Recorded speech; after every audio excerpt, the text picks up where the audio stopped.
What's going on, everybody? Steven Rissotto here, and welcome back to RizzoCast. This is episode number. Stand by while I get the. I've done so many of these that I don't even know. But this is episode number 23. Episode number 23 of RizzoCast, and we have a World Series champion in the books for Major League Baseball. And it is the Los Angeles Dodgers who win their first World Series since 1988. And they win it here in a COVID-plagued year in 2020. They win by a score of 3-1. It was a very interesting game 6, to say the least. Kevin Cash is kind of the main story there with pulling Blake Snell, which I'll get into in a little bit. But the Dodgers win a World Series long awaited after this is their third appearance in the World Series in the last 4 seasons. So this has been a long time coming for this organization, and it's great that they get a chance to celebrate finally after all these years. 32 years of waiting, and the Dodger fans that I know are not here for the whole "it's a pandemic" asterisk sort of thing. No, this is real for them. They win a World Series. The Lakers win an NBA Finals title. So all is right in Los Angeles. But yeah, this was an outstanding year for the Dodgers. They were projected pretty much to win it all from the beginning. And I predicted the Braves early on just because I thought they were, I didn't know how good the Dodgers were. And it ended up being a big mistake.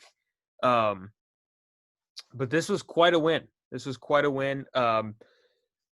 Blake Snell getting removed there was probably a decision that Kevin Cash would want to go back and fix because it was not a good one. And Snell was dealing. I'm trying to pull up the exact stat line because I don't want to get it wrong.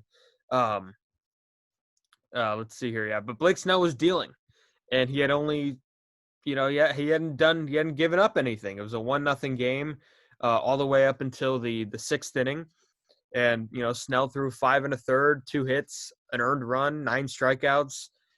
And he only threw 73 pitches, and he was removed from the game. So it was a questionable decision on so many ends. And Kevin Cash, he's going to be on the defensive about that for a very long time. And I saw somebody sum it up perfectly. He was removed from the game. Everybody was excited. Everybody on that Dodger side was relieved. Everybody on that Dodger side couldn't wait until Snell was out of the game so that they could face the Rays bullpen. And the minute he got removed, the game was over. There's no doubt about that. But yeah, the Dodgers win a championship, first one since 1988. Corey Seager is the World Series MVP. He drove in the go-ahead run in the 6th inning.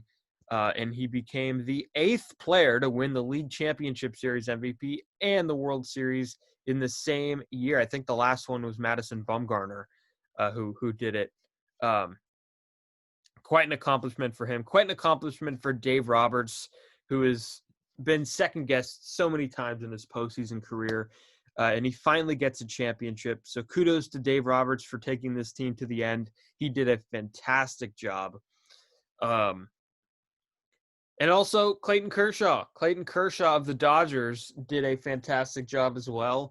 A future Hall of Fame left-hander, and this was one guy who, even if you didn't like the Los Angeles Dodgers, this is the one guy you could root for. He's one of the good guys in sports. Overall deserved it. And that's one of the things that Clayton Kershaw can now put on his resume, and maybe the one thing that Clayton was missing to put on his resume. That's just the start of it. The Dodgers winning the World Series was just the start of everything that happened on this crazy night, okay? Directly after the game, everybody's celebrating on the field, and Fox cuts into the studio where Kevin Burkhardt tells us that Justin Turner was removed from the game after testing positive for COVID-19. So he was removed in the 7th inning due to a positive test. So here's what Jeff Passan of ESPN said. Passan said, quote, In the second inning tonight, the lab doing COVID tests informed Major League Baseball that Justin Turner's test from yesterday came back inconclusive. The samples from today had just arrived and were run. It showed up positive. The league immediately called the Dodgers and said to pull Turner. When the Dodgers return to their hotel tonight, everybody will be given a rapid PCR test. On the field right now as they celebrate, the Dodgers are wearing masks. Unclear as to whether they'll stay in Dallas area before traveling back to Los Angeles. Situation remains fluid.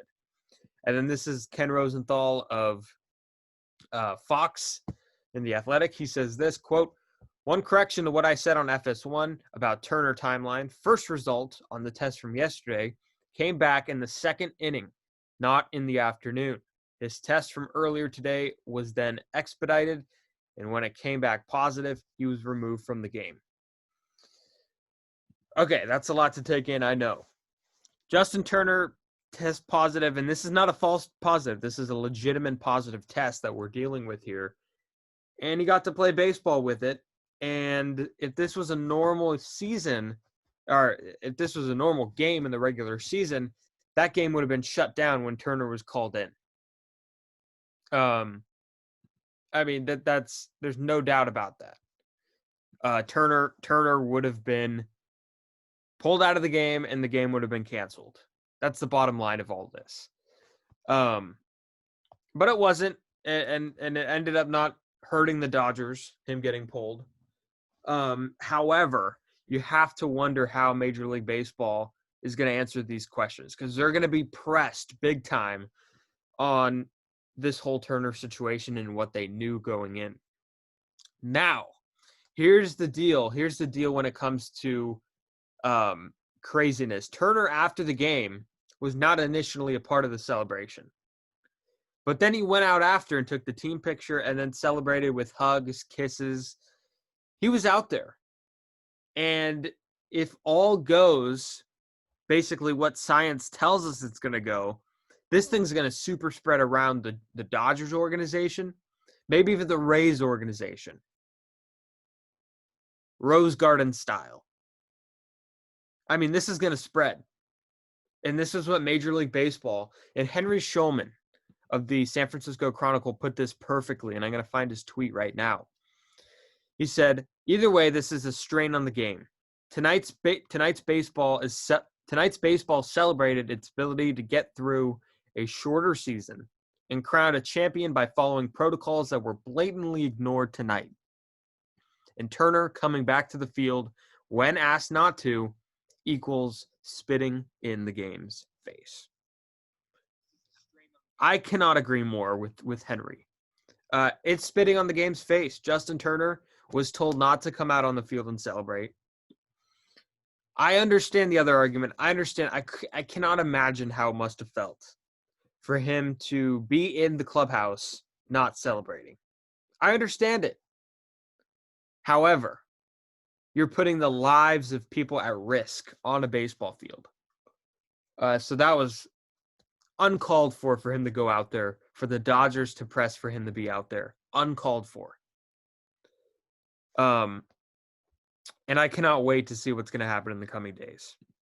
Number 2, let's talk what happened also with our friend Rob Manfred. Rob Manfred was booed as he introduced the Dodgers as World Series champions. Booed into very much, how do I even describe what he was booed into? He was booed into agony, booed into flat out shock. And I think he had a panic attack on national TV. He was interviewing Corey Seager with the trophy, with the MVP trophy. He was talking to Tom Verducci of Fox, and he could not talk.